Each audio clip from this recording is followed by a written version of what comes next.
My name is Rob Thacker. I'm the music director here at St. John's. What a great thing to have such a full house. Welcome, everybody. So for our gathering hymn, I'm going to invite Mary Darner up, and Mary can kind of explain what prompted what we're going to do today, if that's all right. You can use that mic, assuming it's on. Yep. Well, starting today, It is on, yep. we're going to do some resistance songs, some... Now try it. Hello. Okay, starting today as our opening hymn, we're going to do some resistance songs. Prepare you for marching on March 28th or whatever you're doing. Okay, I'm sorry. Need to hold it here. So the first one I'm going to teach you is very simple. The words are hold on, my dear ones, here comes the dawn. Okay, so I'll teach it in two pieces. There is a slide, if we could put up the slide with the words. Yeah. There we go. Stephen, can you give me a starting note? Okay. Hold on, hold on. Okay, if you repeat with me, okay. Hold on, hold on. Okay, and then the second part is, my dear ones, here comes the dawn. Okay, do that with me. Oh, dear ones, here comes the dawn. Okay, now let's sing it through at least twice. Oh,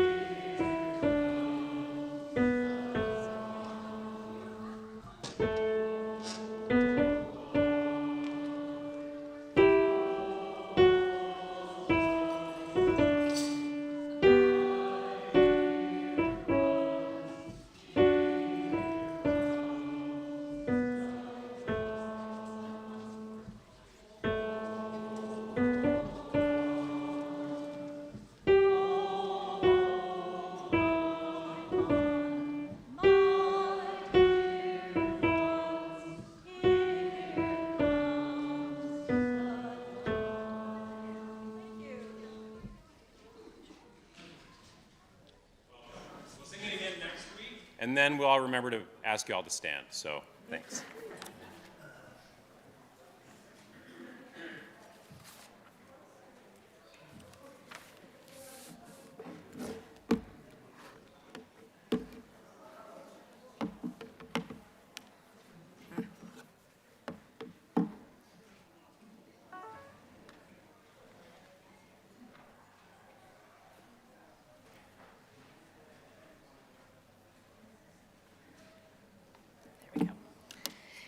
We have a few announcements today. After the service, you're invited to meet the artists from our Fuzzy exhibit. That will be in Hanley, which is, if you go out the stairs, it's that area before you go into our fellowship hall, which is across the way.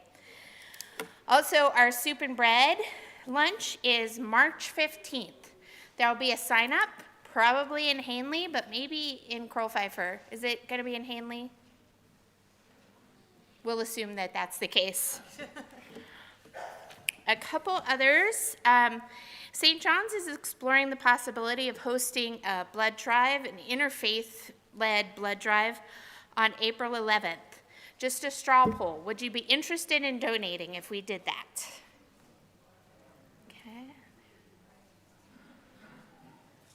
Okay, thank you. And today's offering is going to go entirely to UUSC. If you are writing a check, we ask that you write a check to UUSC. If you're giving cash, that's fine. St. John's will process that and send them a check. And I have two I'll ask Rob to go first with his announcement, and then I'll invite Diana to come forward while Rob's speaking. So on March 15th at 7 p.m., the St. John's Music Program is sponsoring a special concert here. Jim Scott, our musician and eco-activist, will present a multimedia presentation, The Year to Save the Earth. It's a mix of powerful songs, beautiful images, and sing-alongs that will take us from grieving to celebration and from protest to positive vision for the planet, which are in his words. He's a prolific composer who worked with the Paul Winter Consort to co-write their celebrated Missa Gaia and Earth Mass and many other pieces, and he composed several songs in our hymn books, including Gather the Spirit and There Is More Love Somewhere. He helped develop the Green Sanctuary program, wrote the Earth and Spirit Songbook, and has visited more than 700 UU churches over 4 decades. The event is free and open to the public with a suggested $20 contribution if you could do that. So tell your friends, come enjoy this uplifting, inspiring musical experience on, again, March 15th at 7 p.m. here in this space. Thank you.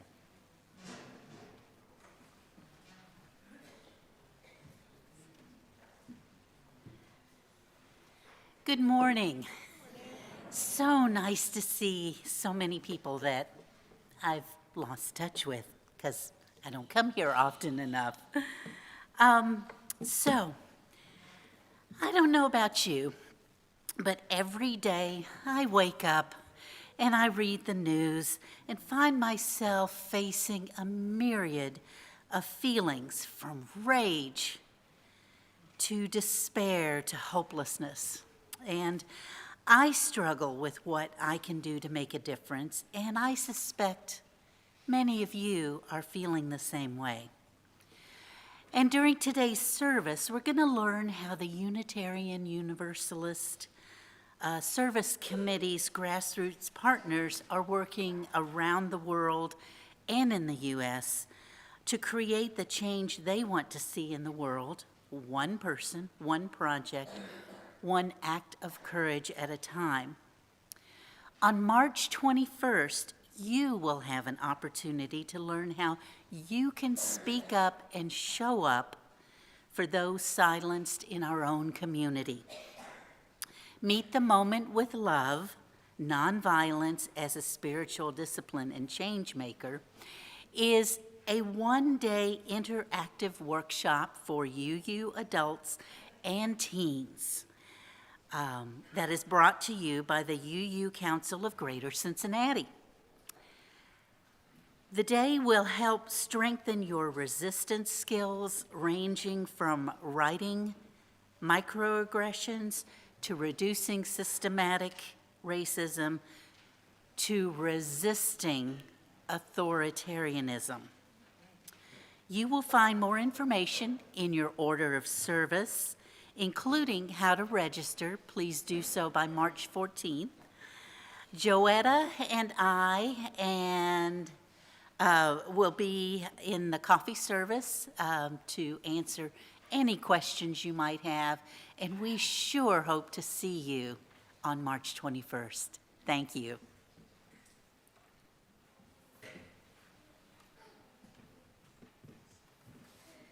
And I encourage you to check out your order of service for any further announcements.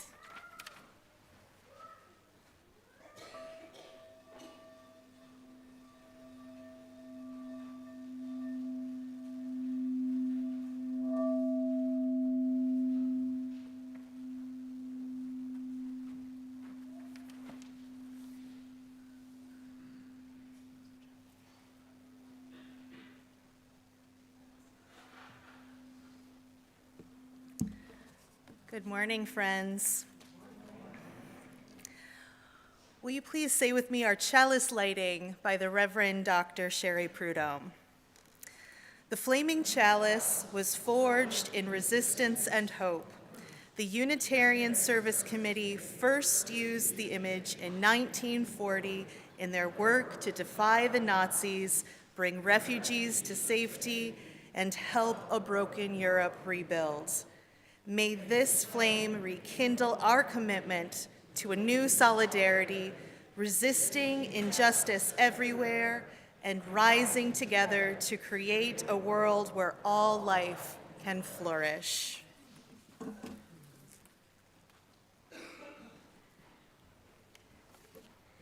Welcome to this citywide joint service in honor of the work the Unitarian Universalist Service Committee has done.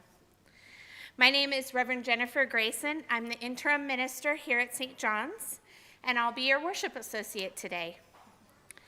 Our speaker today is Reverend Laura Randall from the Unitarian Universalist Service Committee. We offer her and all our guests a special welcome today.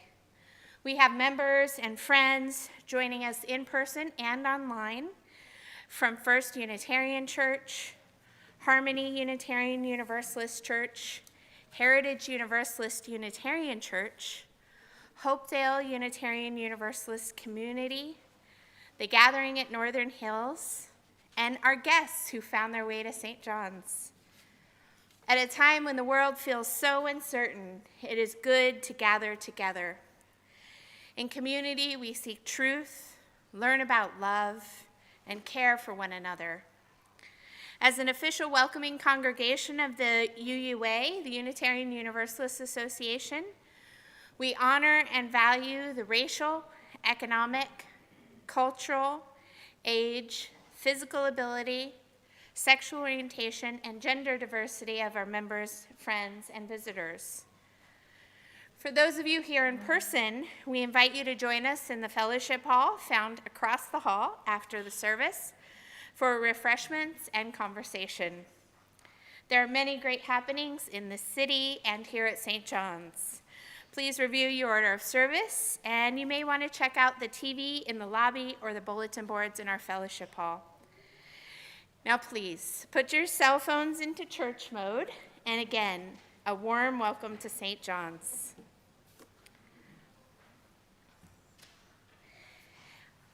Here at St. John's, we recite a common affirmation every week. I invite you to join me in reciting our affirmation, which is also found on the screen. This is the mission of our faith, to teach the fragile art of hospitality, to revere both the critical mind and the generous heart, to prove that diversity need not mean divisiveness, and to witness to all that we must hold the whole world in our hands. Thank you.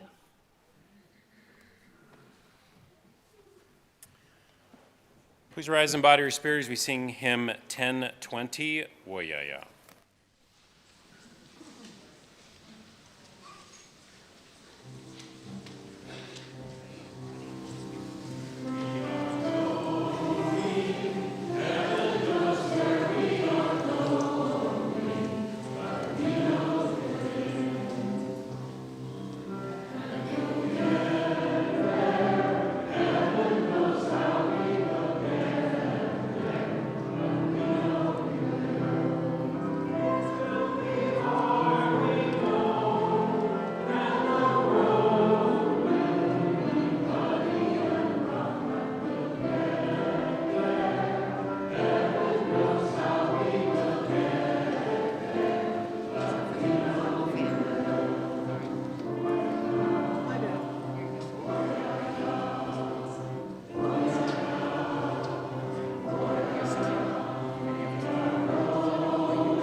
Here at St. John's, we come together each week to bear sacred witness to one another in our ritual of stones.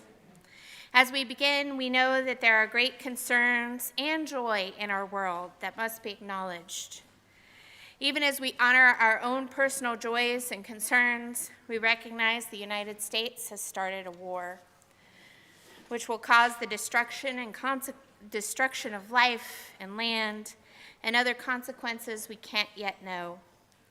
We grieve with those experiencing that fear and loss. We also grieve the continued prevalence of gun violence in our country, as 9 people were injured in a mass shooting here in Cincinnati last night. They're all going to be okay, from what I hear. It is painful to see that terror in our world. It is right to also honor the joy, the delight of friends, the smile of another, being together in community. Here at St. John's, we honor all of the joys and concerns in our lives by coming forward to place a rock representing all that we carry into the sands of our ever-expanding beloved community. If you would like a joy or concern to be read, please write it out and leave it on the table. There are paper and pens up here. If you're joining us online, please put your joy or concern in the chat, and we will read them all from the pulpit at the end.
We placed a final stone for all the joys and concerns that remain unexpressed, and for those outside of our walls who are searching for a place to bring the wholeness of their lives and be received with love. And we light the candle representing everything that has been shared today. We have a couple of spoken joys. Mary Darner says, I want to thank the members of the kitchen team who did a deep clean of our church kitchen in the last 2 weeks, and it looks amazing. I love the pictures. And an unnamed one, if you want to raise your hand, feel free. Hope as I apply to the Star King School for the Ministry. Congratulations to whoever that is. I invite you into a spirit of prayer meditation. May we find love in this place, love in our hearts, love for the broken down, love for the lonely, love for those yet to feel whole, love for those in between, love for those out of reach. May we find love, add love, and be love in this world. Amen. You have somebody ready for your story. Open other ones.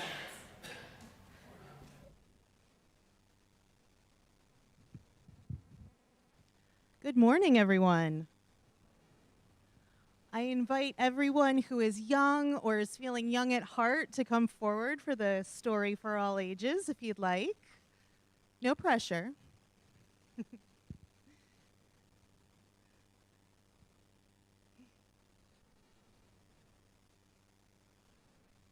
Hello.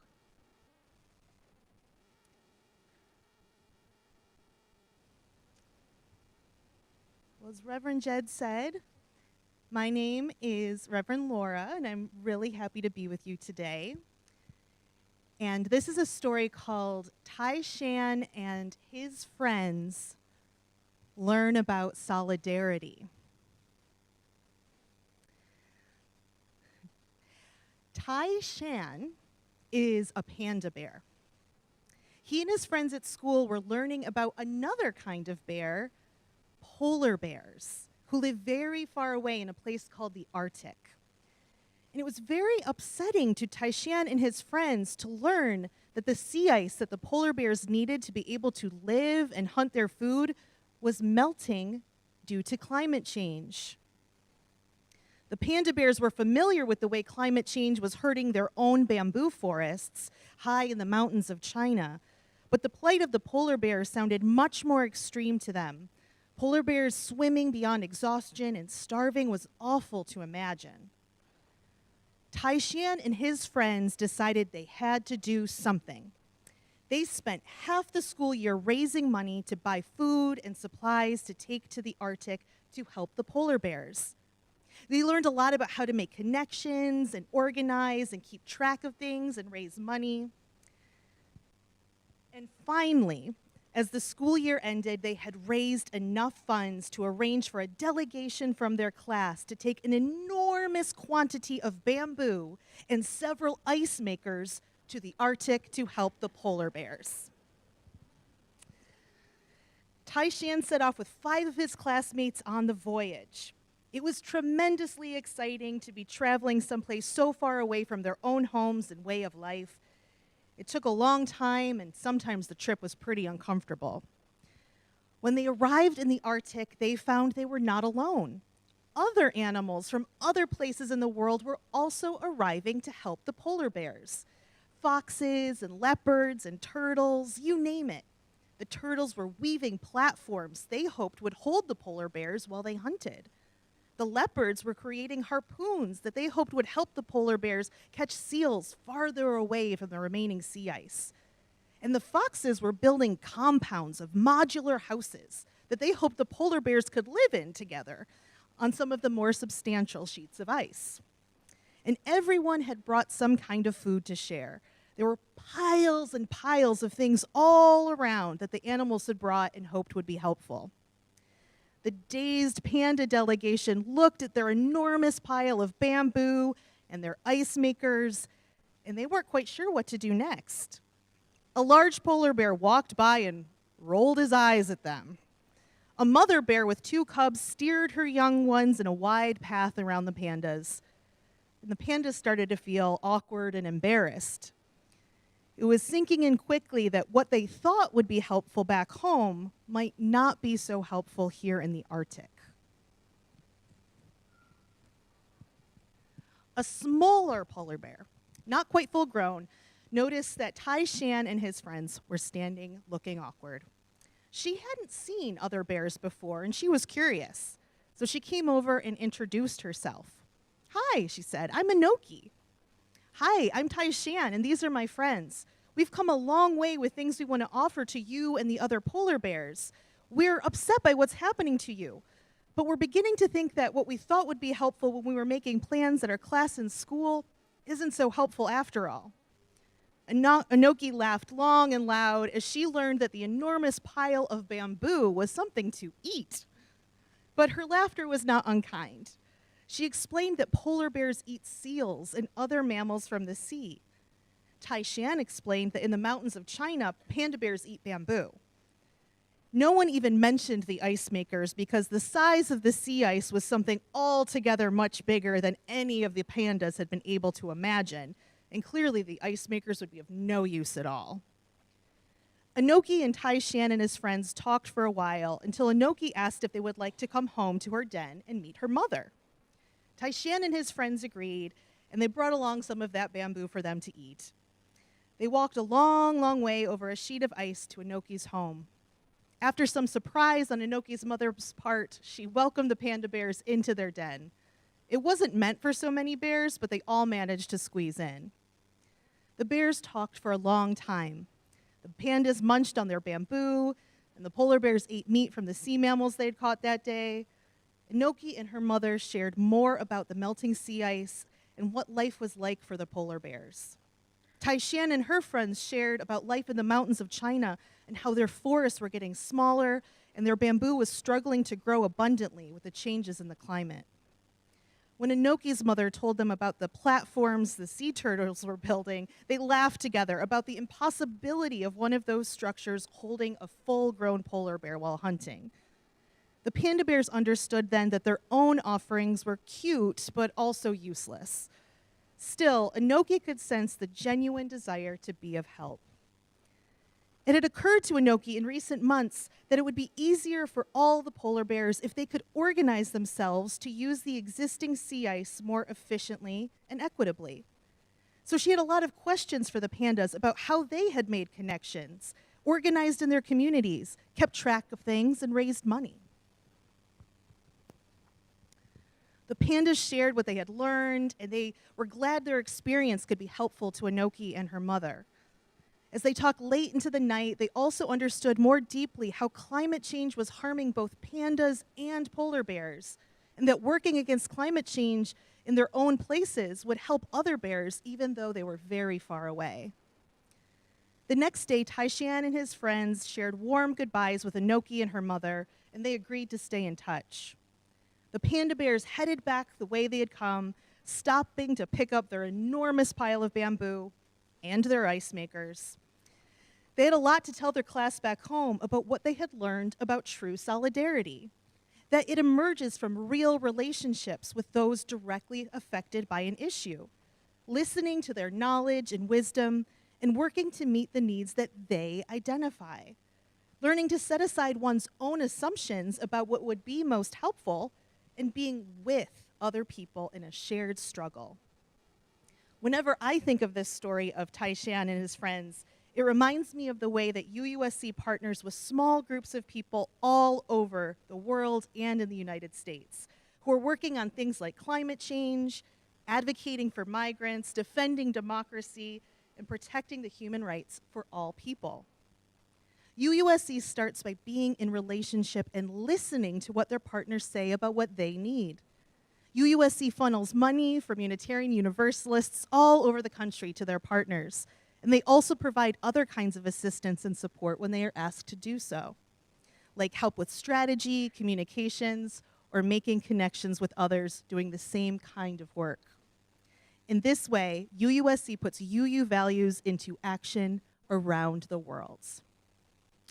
Thank you so much for listening to this story. I think we're going to sing you out. Does anybody have food for the food collection? All right, make note. You can collect while we sing.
Our reading today is from Robin Wall Kimmerer.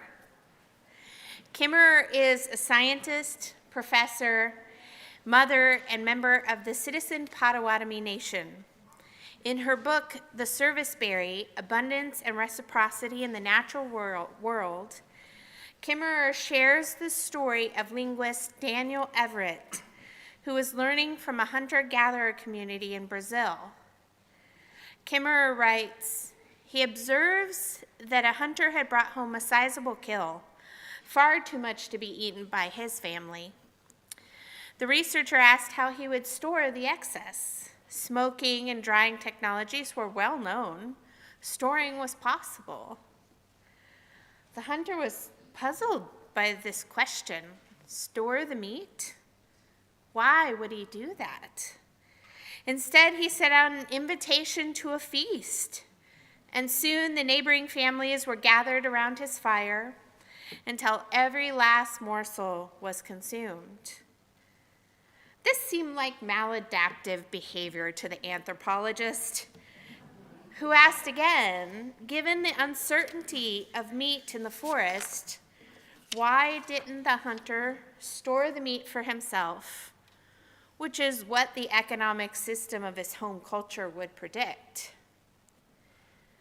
Store my meat. I store my meat in the belly of my brother, replied the hunter. I feel a great debt to this unnamed teacher for these words. There beats the heart of gift economics, an antecedent alternative to market economics, another way of organizing ourselves to sustain life. In a gift economy, wealth is understood as having enough to share, and the practice for dealing with abundance is to give it away. In fact, status is determined not by how much one accumulates, but by how much one gives away. The currency in a gift economy is relationship, which is expressed as gratitude, as interdependence, and the ongoing cycles of reciprocity. A gift economy nurtures the community bones that enhance mutual well-being. The economy unit is we rather than I, as all flourishing is mutual.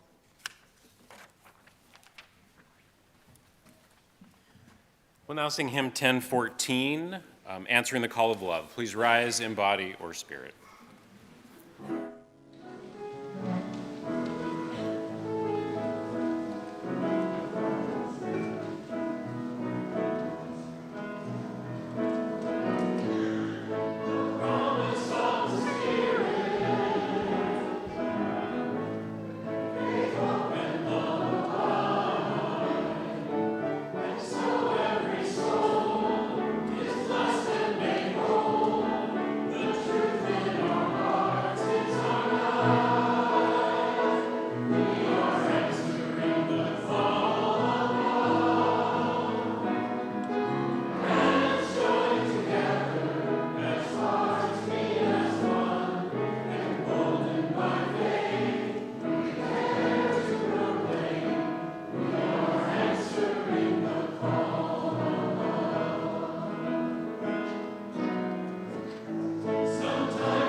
all sound good.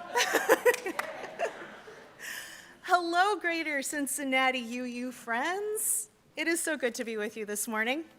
My colleague Cassandra Ryan and I are so grateful for this invitation to join you this weekend and have the opportunity to share with you some of the work UUSC is doing with our grassroots partners here and around the world with your generous support and commitment to social justice. The Unitarian Universalist Service Committee, or UUSC, is an international human rights organization grounded in Unitarian Universalism that has been a powerful force for justice since its founding in 1940 in response to the rise of Nazism. And if you would like your own UUSC Defying Nazis Since 1940 button, they're in the fellowship hall. You can get yours after service. UUSC's work is based on a partnership model that centers the experience and leadership of the people who are most impacted by injustice. This partnership includes support of some of the scrappiest, most creative, and courageous groups of people you can imagine who are working for justice, often under very dangerous conditions. We work with over 70 grassroots partners in 25 countries, including the United States. Our partners work in the areas of migrant justice, climate justice, democracy and civil liberties, and humanitarian crisis response.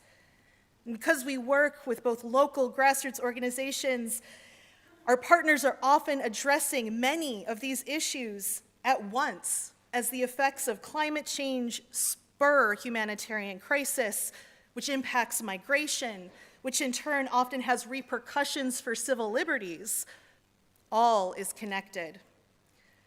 And because UUSC endeavors to accompany our partners for the long term, we often work with them as the needs of their communities shift. For instance, we have been working with persecuted ethnic minorities in Burma or Myanmar for nearly 30 years. And this meant that UUSC was one of the few international organizations that was able to get resources into the country following the military coup in 2021 and after they experienced a devastating earthquake 1 year ago in March. Relationship is at the center of everything we do at UUSC. In the nearly 7 years that I've been working with UUSC, I've had the privilege of meeting many of these partners and hearing their stories of devastation, resilience, imagination, and hope. Our global partners show us again and again that oppressive systems that operate in the world are not inevitable. Other ways of being, ones that center community care, accountability, and global solidarity, are possible.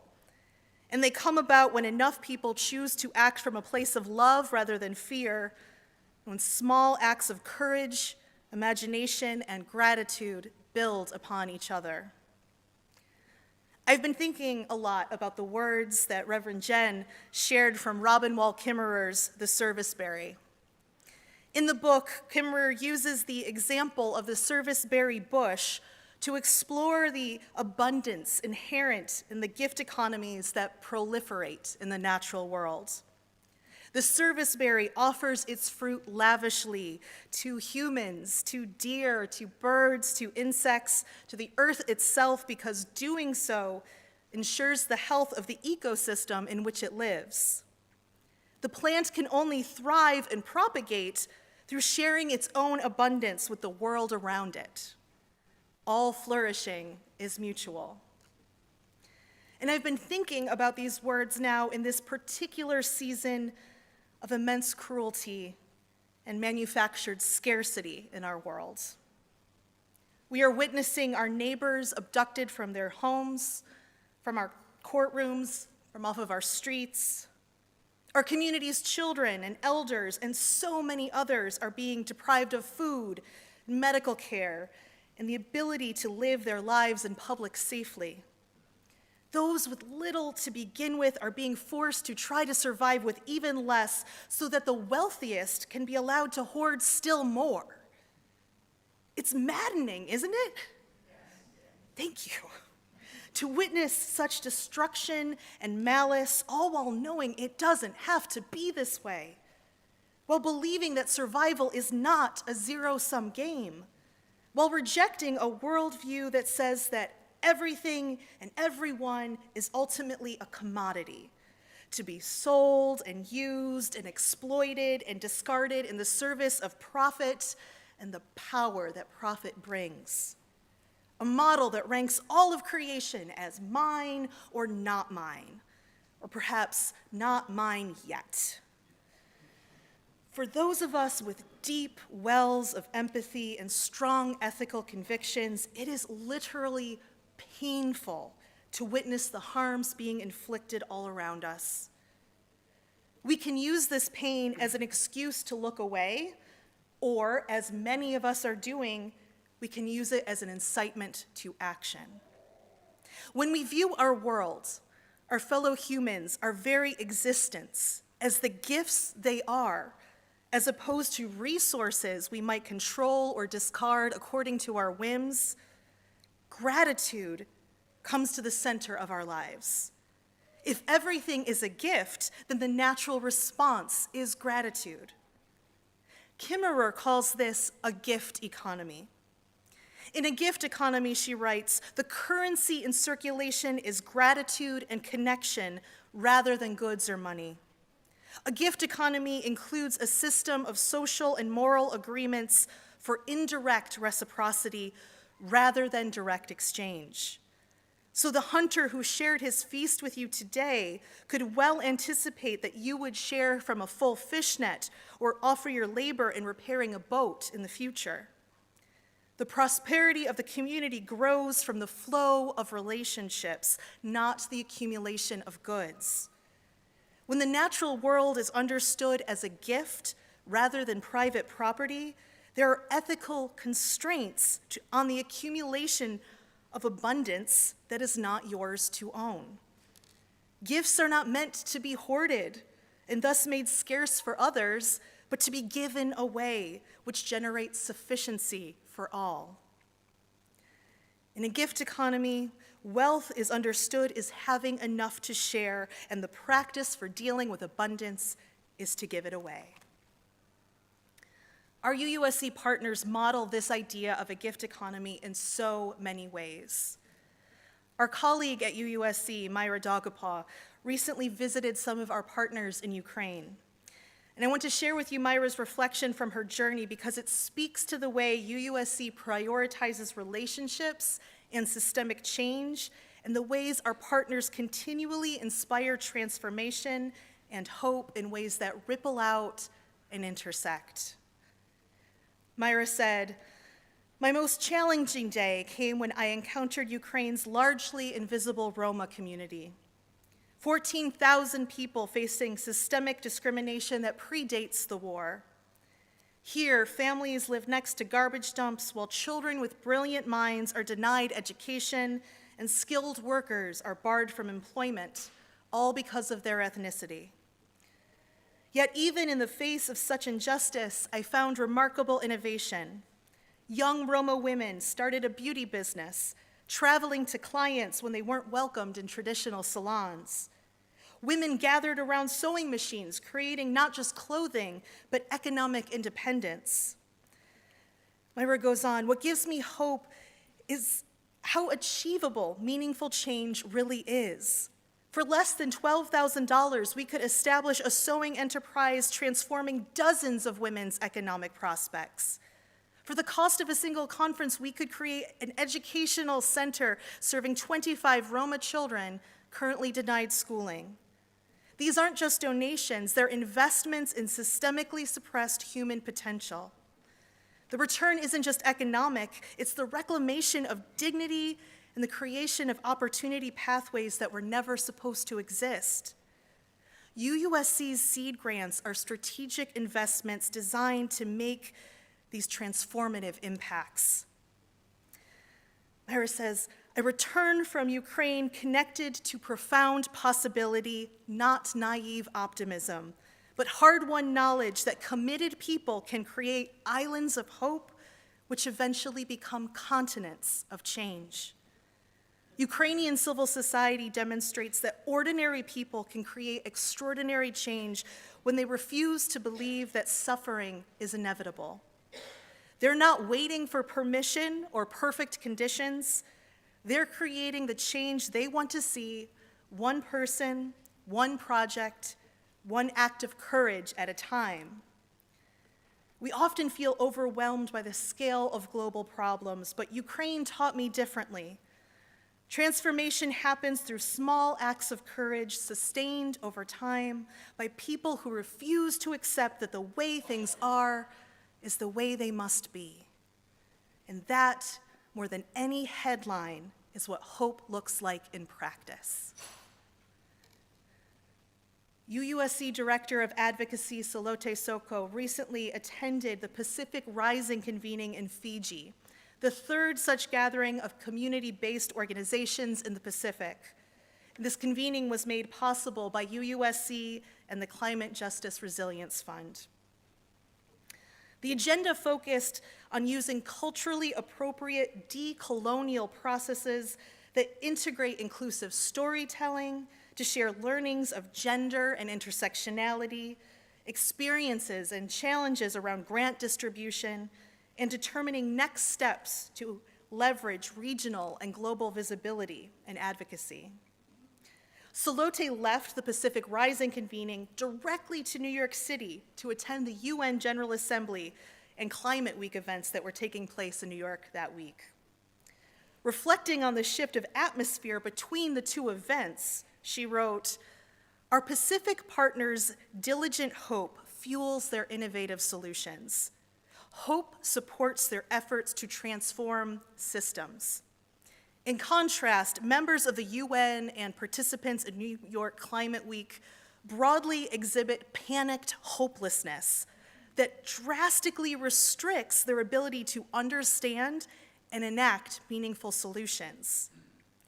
Global grassroots leaders were notably missing from the New York events, limiting the relevance, effectiveness, and creativity of the proceedings. The people most impacted by the climate crisis aren't afforded the luxury of hopelessness. They must continue to cultivate the belief that through collective action, a different future is possible. Grassroots leaders know that the future depends on our collaboration, our faith, and our creativity. Again, our partners are showing us what hope looks like in practice. One of UUSC's longstanding partners in El Salvador is Cristocel. Cristocel has a long history of defending victims of government abuse through legal advocacy and strategic litigation, as well as documenting such abuses through forensic research and preserving historical memory. In May of 2025, Cristocel's chief legal officer for anti-corruption, Ruth Lopez, was abducted by government forces in her home and disappeared. She's now a political prisoner without any contact with her family or colleagues. Her health and safety remain unknown. Following Ruth's arrest, the rest of the Cristocel staff was forced to flee their offices in San Salvador and move across the borders into Guatemala and Honduras. Noah Bullock, chief executive director of Cristocel, told us that even with this level of repression, there is resistance. He continued, "There's no guarantee that tomorrow everything will change, but the actions we take today contribute to a longer process, even if we don't see the outcomes in our lifetime. Even if we never enjoy the results of our advocacy, we have a historic responsibility to push forward." Here in the United States, we are witnessing what hope looks like in practice as our siblings in Minnesota continue to resist the violent federal occupation of their cities. When the call came from Interfaith Partnerships in Minneapolis last month for clergy to come and bear witness to what was happening there, UUSC was able to respond within hours to supply grants to faith leaders, enabling them to answer this call. UUSC funded 68 Unitarian Universalist ministers to participate in this action. Thank you. Thank you to them. And these 68 faith leaders joined more than 700 other faith leaders from around the country. UUSC was able to meet this need without hesitation because of our foundations and deep relationship with grassroots leaders there, and because of the steadfast generosity of UUSC members. We knew we could say yes. Our siblings in Minnesota are showing all of us what it means to show up for your neighbors, to find your lane and get to work, to organize creatively and relentlessly. There is a role for everyone in the resistance, a role for everyone in shaping a new world that values people over profit and knows that communities are strong because of their diversity, not in spite of it. They are showing us again and again that all flourishing is mutual, that we survive together or not at all. Our Unitarian Universalist Service Committee, our global partners, this Greater Cincinnati UU community, every mutual aid and global solidarity effort, each food pantry and voting drive and costumed ice facility protest and sing out and community school escorts and pro-democracy rally, all of these actions are what hope looks like in practice. These are actions that we take not because we are guaranteed that tomorrow everything will change, but because we have a historic responsibility to push forward. Our justice-loving ancestors are showing us the way. Our global partners in the movement for human rights and climate justice are showing us the way. Our Unitarian Universalist values are showing us the way. Together we will mourn and resist, disrupt and heal, weep and sing and dance and imagine. We will store our wealth in the bellies of our siblings, sharing abundantly so that all may live, planting seeds of justice wherever we are.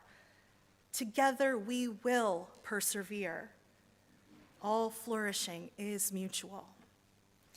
I want to lift you up, Unitarian Universalists of Greater Cincinnati, for the vital role that you play in the larger story of global solidarity, resistance to oppression, and modeling what hope looks like in practice. This community is deeply committed, both locally and beyond, for the work of caring for our neighbors, be they down the street or across the globe. UUSC is a member-supported, independent organization. We receive no funding from the UUA. We rely on the generosity of people of faith and conscience like you. Our members make everything we do possible. For those of you who are already members of UUSC, thank you. We have some incredible supporters here, and we are so, so grateful. If you used to be a supporter of UUSC, but it's been a while, or perhaps this is your first time hearing about UUSC and you would like to learn more, awesome. Cassandra and I will be here following today's service in the fellowship hall, and we would love to talk to you. A gift of any amount makes you a member. Our members receive periodic updates on important work our partners are doing around the world with your support, as well as invitations to take on behalf of migrant justice, climate justice, and civil liberty defense, as well as crisis response. Transformation happens through small acts of courage, sustained over time by people who refuse to accept that the way things are is the way they must be. Your support of UUSC is one of these acts, sustained over time, embodying generosity and practicing hope. Together, along with our grassroots partners and justice seekers the world over, we are nurturing a new world into being. You believe that, yeah? We are nurturing a new world into being. Thank you, friends. I'm so grateful to be in this work with you. Blessed be, and amen.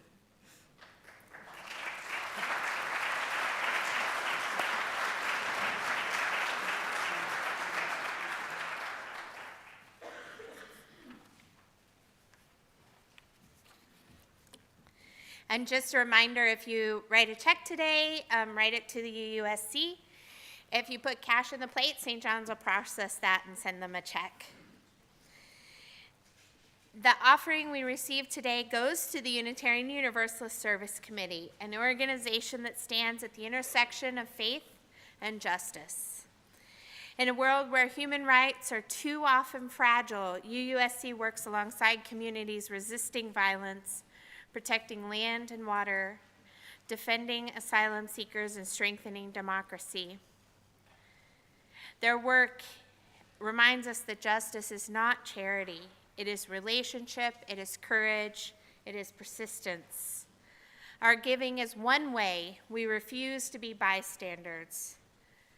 It is one way we say we are part of this struggle for human dignity. As we give, may we do so not only with generosity, but with commitment, knowing that love calls us beyond comfort and into solidarity. Thank you for your offering. And thank you for your offering of music today, Stephen. Stephen, our pianist, wrote the music you are about to hear.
He wrote an opera, folks. Wow. More than one. I want to invite you to take a few moments to greet your neighbor. There's a lot of people in the room, so don't move around too terribly much. If you need a prompt, you can choose. If you could wear anything as a protest costume, what would it be? Or if that's a little much, what's your favorite snack food for coffee hour? Listen for the music to call you back.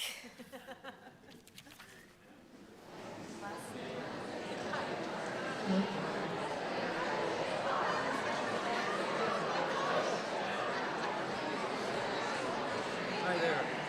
Tim Klaus from First Sanitary.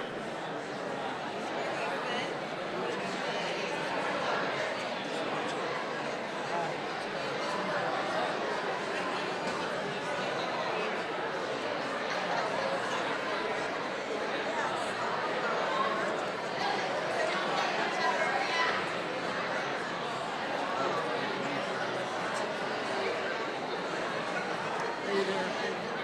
Good to see you again.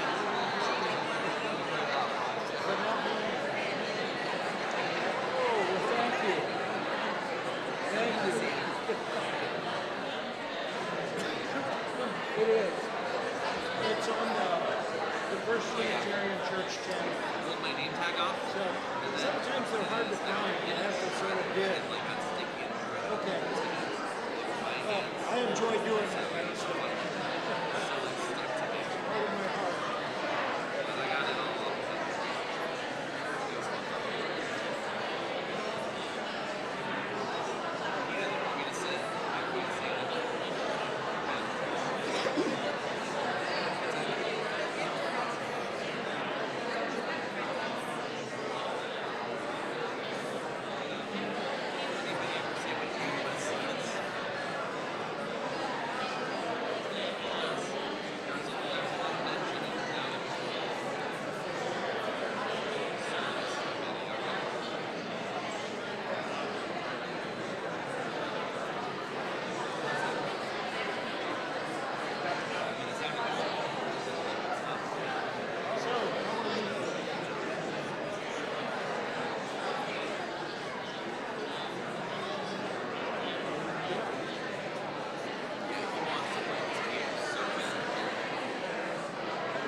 Find your seat. Pull out your music. We will please rise, embody your spirit as we sing our final hymn, 1028.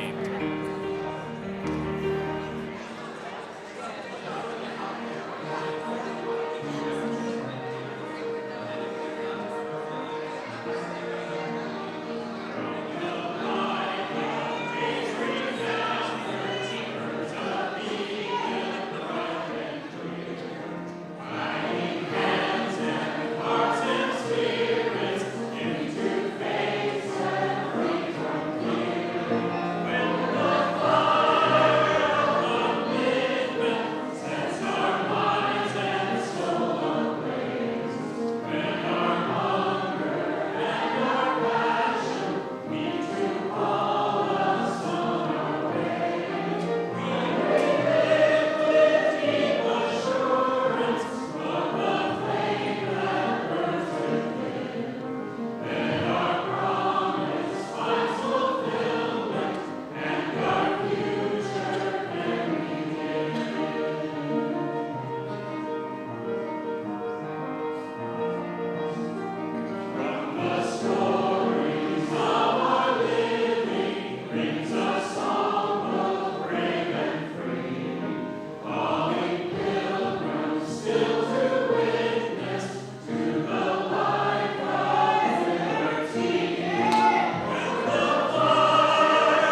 Our benediction comes from John Daniels.